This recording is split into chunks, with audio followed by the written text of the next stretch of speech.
If you're collecting a run of comic books, aren't you really just collecting filler?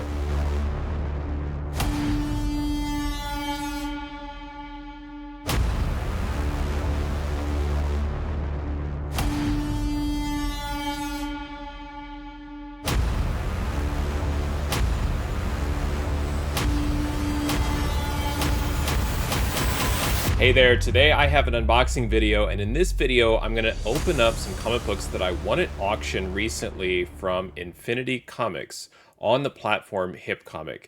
And I realized that a lot of the books that I had been bidding on were a mixture of key or significant books and then other books that I would consider to be valuable as part of like popular mainstream title runs of issues. And I think that everyone sort of collects comics in their own way. I certainly like to collect a run of issues, maybe of a certain era or just randomly certain issue numbers. Like, say, I want every issue of this title between issue 100 and 200 just because. And what I realized is I was doing this a lot where I would target a few key books at auction.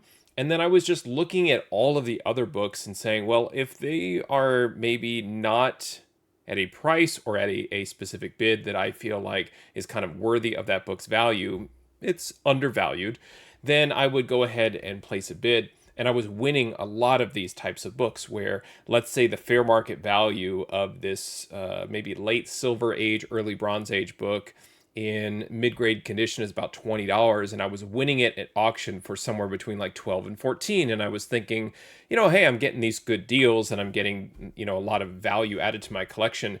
And then it ended up just kind of being these filler books, if you will, that would fill in issues of a particular run. There was one title in particular in this set of books that I won that I'm certainly collecting, and I will probably always collect, and I'll always look for issues of this title. But I wonder if collecting that run of books is kind of dying off, or maybe not necessarily dying off, but it shouldn't be viewed in the same way that we view any sort of type of key, meaning a minor key, a second or a third appearance, or a major key in an extremely low grade. And I ask the question just because of where we are in the market, where you can look now and find Silver Age mainstream Marvel and DC that are not keys, that are around mid-grade, and you see them being sold for very, very little. And I think that sellers are having a hard time moving these books unless they're almost giving them away. And I'm probably being a bit extreme here to kind of prove my point. But imagine if you're at a flea market where all of our keys and grails live in those dollar bins, and you're looking through a particular run of Amazing Spider-Man. Are you going to buy all of the books in the bin and just walk away with those long boxes for, however many comics times $1, and they're all yours? Are you really going to haul all of those away? And maybe that's a bad example just because there are a lot of significant books in that original volume of Amazing Spider-Man. But honestly, if you are there and you're looking, aren't you going to pick out ASM 129, ASM 238, all of the big keys that, all of the online collectors typically pick up at flea markets? Aren't you going to just kind of cherry pick those out anyway? So why wouldn't your collection be just those cherry picked books? And I love to sit down and finger a box. Particularly on titles like Amazing Spider-Man, and love going through those back issues in my own collection. And it's very satisfying and rewarding, and I'll often open one and flip through it, and I love that experience. But believe me, I would love to have a short box of just the Amazing Spider-Man keys as well. But I think that what's preventing me from doing that is that I keep focusing on a lot of these filler books. So it's an interesting time right now where, yes, the debate about whether you should collect runs or are the non-keys really filler, I think that that's always been a topic of conversation. But I think right now it's important because there are fewer buyers out in the market. And those buyers that are left are collectors like you and me that really kind of go through and have much more of a specific and discerning taste as far as what we're looking for And it's not so much the buy everything, slab everything, and flip everything mentality. You can still try to do that, but it's just not going to make economic sense anymore. So what you're left with are collectors like me who are willing to maybe take, I don't know, 30 or 40% off the value of a filler book, or just a non-key that you put into a run of comics, and sell those to somebody like me. But I think that, when I'm going to go through this order, and I did get some books that at least have some key facts or key details related to it, but are they like super mega keys that, that kind of like stop everything, let me look at that book, holy grail type key or borderline grail? To me, it kind of boils down to, if you're going to spend $200 on a stack of comic books, and then you kind of look at them and realize, okay, was I just trying to complete a run? What was I doing here? Or am I going to open that one comic book that is that very significant key that you might want to grade or display, or keep in that short box of high-end Amazing Spider-Man keys that have been cherry-picked, and you have that, cherry-picked collection? I don't know. It's interesting. I want to look at these books that I won at auction from Infinity Comics, and then kind of go over, after the unboxing, the values of these books, and show you what I ended up winning them for, so we can compare them against fair market value, and if I were to get these books graded. And as I go through the comics that I won, I'm going to be asking myself, are these comic books themselves interesting to me, or was I more interested in getting a deal? And I think that that's where I'm at right now. That's kind of the crossroads that I'm at with my comic book collecting habits, and what I'm trying to target and look forward to add to my collection. So let me show you the books that I won, and I'll contemplate that as I go through them. So it's time to get this order opened up. All right, here is the shipment from Infinity Comics. It was shipped out in about mid-August 2023, sent via USPS priority mail. It's time to open it up.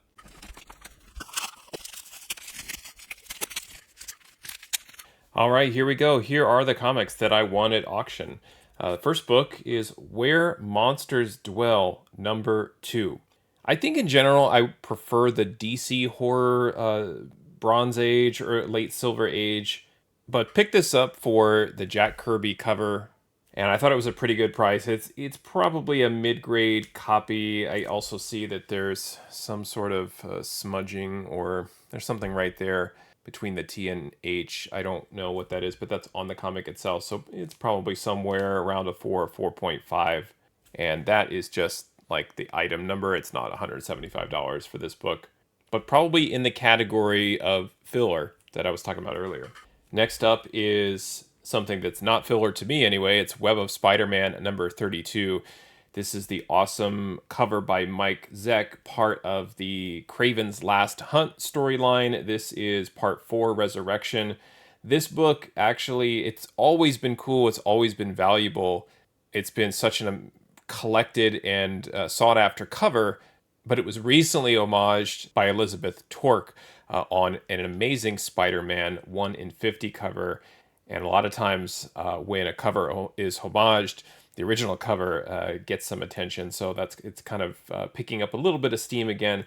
I actually, when I had my original copy, I traced it. So the original copy that I have from 1987 has these little indented lines all the way over the cover. And I remember sitting here with my tracing pad going through it, and it left all of those lines all over the book. So I wanted to get another copy of this book and thought this was in pretty good shape. I do see a color breaking tick right here. It probably would need a bit of a press, but probably that alone. There's probably like 3 here, kind of in a bunch. 1, 2, 3. Tough to see in the bag, but not a 9.8 candidate, but still high grade for that book. War is Hell #4.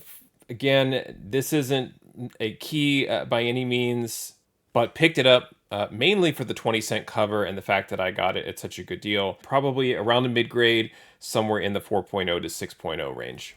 Next up is Thor 164, Lest Mankind Fall. Great big giant green head here on the cover of this Silver Age Thor book, Thor 164. Gotta love that Kirby crackle just all over this cover here. All right, and the next book, Incredible Hulk 173, also a 20-cent cover. Whenever I see those up for auction, I will go on Infinity Comics' auction lot and specifically target those 20-cent cover books and find what my max bid is and go ahead and put that max in. But again, not every 20-cent book is a key. I just personally collect these. I feel like they're going to be harder to find moving forward. And the plan for me is to go through and make sure I keep, protect, and possibly grade out the highest condition 20-cent covers in my collection. All right, went on another little small run of Avengers, kind of working backwards. This is Avengers 120, another 20-cent cover. I read a lot of Avengers stories where they faced the Zodiac. There was a big storyline early on in West Coast Avengers that drew my attention to that group. Always loved those like team versus team type battles. Then we have Avengers 119, the issue before it, featuring the Avengers against the Collector. Really nice 20-cent cover on this book. And also, moving a little bit further back in time, we've got Avengers 84. I thought this was a Neil Adams cover, but I believe it's a John Buscema cover. And this looks like it has like some sort of smudge or giant fingerprint right there between 2 and Menace. So that's a bit unfortunate. That'll keep it from, moving into sort of the low end of high grade. It's probably right smack in the middle of mid grade. Yeah, probably a 5.5 on Avengers 84. All right, and then moving even further back, we've got Avengers 50. As the older the books are up at auction, I think the lower the grade you can expect. For me, this is probably, again, around a 4 or 4.5. All of these kind of mid-grade. I want to say mid-grade filler, and I don't want to say it so that it comes across as a negative. I mean, this is Avengers number 50, the original volume 1. Great looking cover, fantastic book. It does suffer from a bit of tanning or just sort of like almost like a vignette of dirt around the book. So it's not that elite VF plus and above type of comic. So I'm going to grade it. I'm going to put it in a brand new bag and board, and it's going to go right in my Avengers short box with the rest of my Avengers run, and there it will sit as part of the run. They had quite a few Avengers books as part of their auction. This is Avengers 39. I thought this one looked pretty good on the scan. I love the colors on this one. The blue is very, very bright underneath Hercules and also in the background where we have some of the Avengers tied up there and in trouble. But I thought that this was not too bad. Again, probably 3.5 looking at it. That's probably pretty fair, just giving it a quick once over. But was really drawn to these books because of the value add even in that condition. Here we have Star Wars number 12. Again, just trying to complete a run of Star Wars all the way up to issue 41 or 42, right around those Empire Strikes Back issues. So I'll have fun adding this into my collection between issues 11 and 13. And next we have Marvel Team Up number 30. This is the team up between Spider-Man and Falcon. Got that Bronze Age cover design where you've got kind of a windowed rectangular look and feel that was common. This is really, really beat up. Not exactly sure why I bid on this. I typically don't bid on these types of books that are in this sort of shape. I feel like these Marvel team-up books, they're great in high grade, but these are very, very common to get in condition like this. Again, we're looking at something around a 3.0 to 4.0 in this type of condition. Keeping it going, we have Marvel Superheroes Secret Wars number 2. This is in a little bit better shape than the Marvel team-up book, but I can already see several color-breaking ticks here along the spine, and that's why this book is tough to get in high grade, because right here next to Human Torch and Reed Richards, down here by Iron Man, really tough to keep this book in tip-top shape. But love picking these up and collecting these. Secret Wars, great covers by Mike Zeck on those as well. And we've got Marvel Premiere number 13. Awesome Frank Brunner cover on this one. And I was drawn to this comic because the one that I have, I tried pressing and cleaning myself. And I think I did an okay job. It didn't quite turn out and was hoping I could get another copy to work on. Unfortunately, at the top, I'm seeing really small tears And whenever there's like just a number of tears or some sort of tear in the book, I kind of drop the book to an 8.5 and start working backward from that. And this is probably somewhere around a 5.5 or 6.0 for this book, Marvel Premiere 13. A couple more to go here. We've got Detective Comics number 526. This is the 500th appearance of Batman in Detective Comics. And it's a little bit of a kind of a value pick sort of thing where it has some value in high grade. This one looks to be in pretty good shape. I am noticing some sort of smudge. I don't know if that can come off or if that's part of the ink, but structurally the book looks pretty good. It's also a thicker book. You can see there, not quite a square bound, but the shape of the book looks really, really nice. So I wanted to pick that one up. And the last book that I won at auction might be the coolest one, Conan the Barbarian number 3. 15-cent cover on this one with cover art by Barry Smith, better known probably as Barry Windsor Smith. But felt like as I was buying these Conan the Barbarian back issues, it was time to take things a little bit more seriously and start to get into the single digit issues, and saw that Infinity had one, was fortunate enough. I think they had issue 2 as well. I lost that when I was sniped at the last second. So I was trying to get issue 2 and 3, ended up getting 3. I think this one just looks really dirty. You could see along the spine and especially down here around the corner. A lot of dirt here. Might be something that could be cleaned up, but the spine looks to be really, really nice. So this might be a book that I might have some fun with, just trying to clean it up, give it a strong humidity press and see what I can do with it. And I'm finding that a lot of these books that are filler, they are kind of an opportunity to see what you can do and how you can test your cleaning and pressing skills. I don't believe it's probably worth sending any of these out for professional pressing and cleaning, but you never know. But these are the books that I picked up. Nothing too exciting or spectacular. Again, I'm happy with the books. I'm glad that I got them. I'm just starting to question my motivations and the types of books that I'm collecting. Again, these are fantastic, amazing, nostalgic, great looking comics. I'm going to enjoy grading them and adding them to my collection, but I'm just starting to question, do I really need more of these books, or is it really time to take a step back and either focus on these books in the highest grade possible, setting a minimum of like 8.5 or 9.0 only, and maybe we'll look at the numbers and maybe that will help justify winning these books at auction and helping me make my decision about what I should collect going forward. All right, here are the books that I won at auction back on August 17th, 2023 from Infinity Comics on the HipComic platform. You can see here in column I, this is the final bid amount that I placed to win the book. And then with Infinity Comics, there's shipping, which was $16.24. And then there's tax on top of that, which for me is 9.5%. So a bid on Conan number 3 of $36.50 actually cost me $41 total to acquire the book. So I was invoiced $233 for these comic books. And even just saying that out loud, that's where I'm like, man, if I could take $233, let's say, and I were to find some sort of key that's important to me, would I trade all of these books for that single key?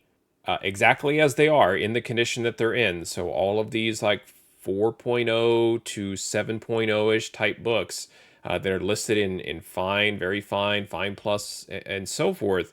And the answer is yes. Now, certainly it depends on the key, but yeah, I would do that. And that's where I'm just maybe suggesting for myself to maybe just change courses a little bit in terms of which books that I'm targeting. I always say there are plenty of comic books, but also I have plenty of comic books too. And I think that that's where I'm like more drawn to these spreadsheets and the numbers and trying to add value, I think, than the actual comic books themselves. Specifically when I looked at an order like this, like I looked through the books and I was thinking about it as I was going through them. And I'm like, I really like Thor 164, Web of Spider-Man 32. I like Conan number 3. Do I love them? Do I love the other books? I like the Avengers books, but again, thinking of them as more like filler to kind of pad out a run at Avengers 1 through 300 or something, maybe, right? And you'll have to acquire these books at some point, so why not get them at a pretty good deal? But I wasn't necessarily desperate for any of these books, or I didn't feel like any of them were worthy of specking on, or that had this great, super long term investment. It was just more around padding out my collection, to be completely honest. And this is what I ended up with. Now, if I were just to compare what I paid for these books to the raw value of these books, now the raw value as it stands right now, I haven't plugged in the grades yet. So something like Conan 3, $200, I don't believe in the condition that I have it in that someone would pay $200 for that book raw. But if we're thinking that all of these could maybe be cleaned and pressed and bumped up and get into that high grade, then from a raw value add perspective, we're looking at $580 of raw comic books here. But again, it really does depend on the condition. I typically look at that value when I'm buying near mint books online. These I knew ahead of time would not be near mint. So we've got kind of grades all across the board. So let's have some fun here and start plugging in some grades. Let's just say 6.0. Let's start with 6.0 and see what kind of values we're looking at here for 6.0s of all of these books. So in a 6.0, let's just say on average, all of these books are sixes, even a raw value add here in column AA. I'm still adding about $73 on top of my $233 investment here. Not too bad, to say I got about $300 worth. Now, if I were to sell these books and try and flip them raw, after shipping and any sort of like selling fees, I'm probably getting my money back here if they all end up being a 6.0. I'm hoping some of these books that I got at a VF maybe get pushed up to a 7. But what's interesting here is let's look at the CGC fair market values of these books. And if I were to send all of these books in for professional grading, I wouldn't touch them and they all came back like a 6.0 on average. I would have lost $75. So CGC would have made some money off of me on those grading fees. But here we are, 6.0s on all of this. Now, just for fun, again, what if all of these were 9.8s? I really don't believe that to be the case. Obviously, you saw the conditions as well. None of these are 9.8 candidates, but it is fun to see what would be the maximum ceiling for these books. I'm always interested in acquiring books that have as much value possible in a 9.8, because I believe that that is what's going to hold up the rest of the grades, especially when you're looking at books like the ones that I acquired all the way back from 1970 through the early 80s. So lots of great silver, bronze, and copper age books here. And yes, we have $8,706 here, the CGC value potential if all of these were a 9.8. They're not 9.8s, but still. Conan number 3, $1,700. Thor 164 at 1,600, 866 for that Marvel Premiere 13, 980 for Avengers 39. Now, let's say, could we squeeze maybe a 7.5 out of these? Then is that where maybe the cutoff for value is? So if all of these books were 7.5 and I were to send them across, yeah, now I'm starting to get positive $48. But it's unfortunate. I feel like some of these are falling into even the 4.0 range. So I'm just kind of playing with the numbers here. But yeah, somewhere in the 6 to maybe 7.5 is probably the cutoff for these books having value, where maybe the price that I paid, once you factor in tax and shipping on top of the final bid that I placed, it's kind of a money back situation. And I do feel like if I'm acquiring books that are around or at fair market value, and the first word in fair market value is fair. So I don't necessarily want to rip off a seller and I don't want to overpay. So if we arrive at what's fair, which is kind of what I'm doing with my max bid, I'm like, this is the fairest bid that's going to potentially win me the book and also give the seller some value for what they're selling for the item itself, then it's a fair transaction.